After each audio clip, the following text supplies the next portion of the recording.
Welcome, my name is Catherine. Today I'm going to show two more albums from 1986.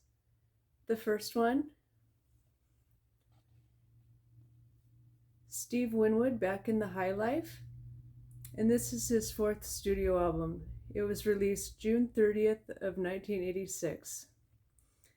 And this album became his biggest success at that time. It was certified gold in the UK and went 3 times platinum in the United States. And it reached the top 20 in most countries.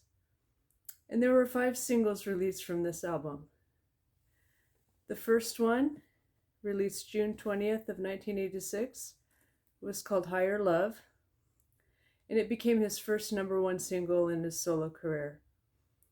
It went to #1 on the Billboard Hot 100, and Chaka Khan is on backup vocals on this track, and Nile Rodgers on guitar. #2 was Split Decision. I believe this was released in the UK, July 1986, and we have guitarist Joe Walsh on this track. #3 is Freedom Overspill. It was released August of 1986. #4 is Back in the High Life Again, the title track. It went to #1 on the adult contemporary charts and #13 on the Billboard Hot 100, and it was released in December of 1986. The fifth song, The Finer Things, was released in February of 1987. It went to #1 on the adult contemporary charts also, and #8 on the Billboard Hot 100. And this album was nominated for a Grammy for Best Album in 1987. It didn't win, however it won 3 other Grammys. So, Best Engineered Non-Classical Album. #2 was Higher Love, became Record of the Year. And Higher Love got a Grammy for Best Pop Vocal Performance by a Male. And I love this album. It's very uplifting and just a feel-good album. And I'll show you the record. Steve Winwood's on the Island label.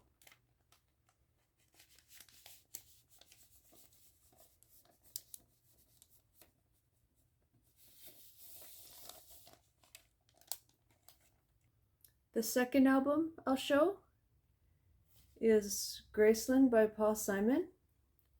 This is his 7th studio album, and it was released August 25th of 1986, and it's on the Warner Brothers label, and I'll show you this record.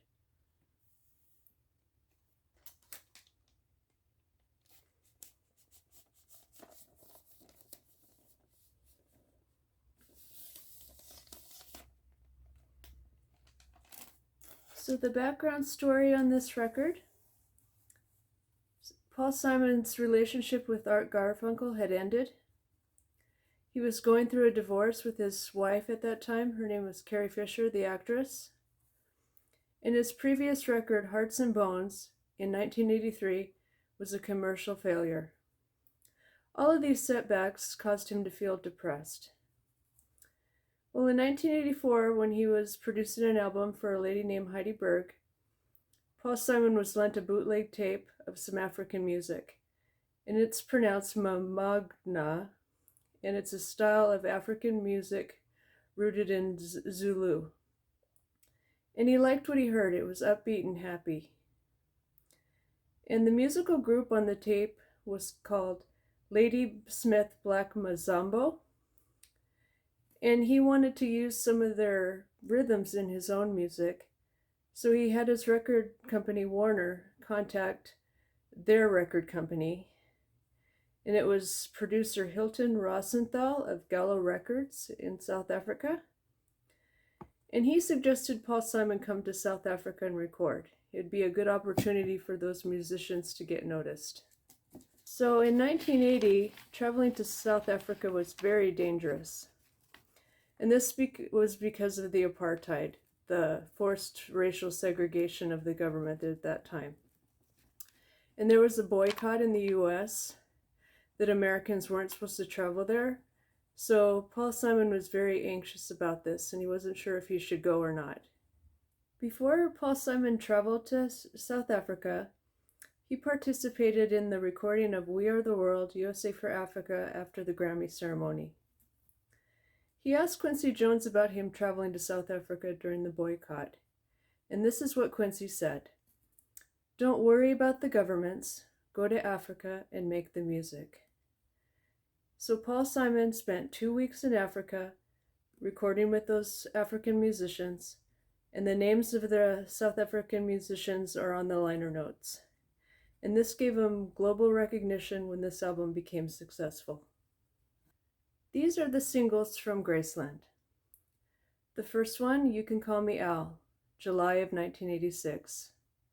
Title track, Graceland, November of 1986. 3, The Boy in the Bubble, released February 17th of 1987.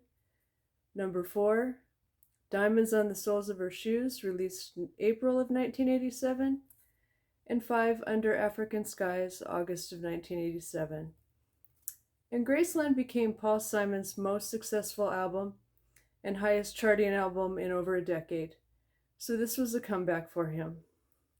It's estimated that there were 16 million of these albums sold worldwide, and it won the Grammy for the Album of the Year. In 2006, it was added to the U.S. National Recording Registry as being culturally, historically, and aesthetically important. And what I like about Paul Simon's music is his lyrics. It's like poetry. And I just want to share some of my favorite lines from some of the songs on this album. So the first one is from Boy in the Bubble. It's a turnaround jump shot. It's everybody jumpstart.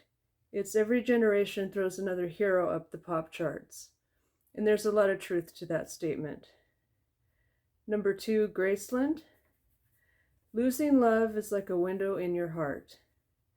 Everybody sees you're blown apart. Everybody sees the wind blow.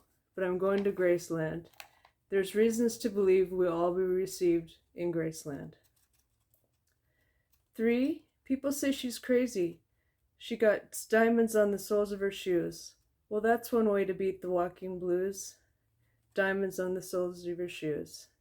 And I think that's good advice from a song. So these are the records I'm showing today. Please share your thoughts on these records. And thank you for watching, and have a nice day.